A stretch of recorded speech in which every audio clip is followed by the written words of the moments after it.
درنو لیدونکو السلام علیکم. ولسمشر غني د ارګ ترڅنګ خپله میرمن هم له لاسه ورکړه. که څه هم وروسته له هغه چې پخوانی ولسمشر محمد اشرف غني له کابل څخه ووت نو ځایګه یې کره څرګند نه و، خو کله چې وروسته هغه د یوې ویډیویي استوزي له لارې وګړو ته پیغام ورکړ نو ښکاره شوه چې هغه دوبۍ یا ابوظبي کې دی. اوس دغه پته جوته شوې ده او له ځای څخه تازه خبرونه راغلي دي. څو ورځې وړاندې د پخواني ولسمشر اشرف غني لومړي مرستیال امرالله صالح په دوبۍ کې لیدل شوی و چې د یو بانک کارمند سره په خبرو لیدل شوی و. د اشرف غني د واکمنۍ د راپرځېدو نږدې 2 میاشتې تیریږي. د پخواني واکمنۍ مشران اوس یو په رسنیو کې راڅرګندېږي.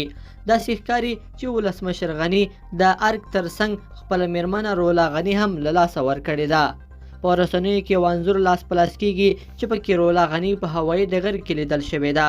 د رسنیو په وینا رولا غني چې په هوایي ډګر یا الوتغالي کې کومه سوداګري یا سودا کړې ده د فلایټ نمبر یې د امریکا دی، یعنی رولا غني هم اشرف غني پرېښود او امریکا ته لاړه. بلخوا پخواني ولسمشر په یوه تازه مرکه کې ویلي چې طالبانو د نجونو د زده کړې، د ښځو د حقونو، ولسي بیرغ یا ملي بیرغ او نورو ولسي ارزښتونو ژمنې کړې وي، خو دا ژمنې یې تر اوسه نه دي پوره کړي. لیدونکو په دې هیله چې دا مطلب به مو راسره تر پایه پورې لیدلی وي. که مو دغه ویډیو خوښه شوې ویډیو لایک کړئ د سره او چینل سبسکرایب کړئ. تر بلې ویډیو پورې ښه وخت.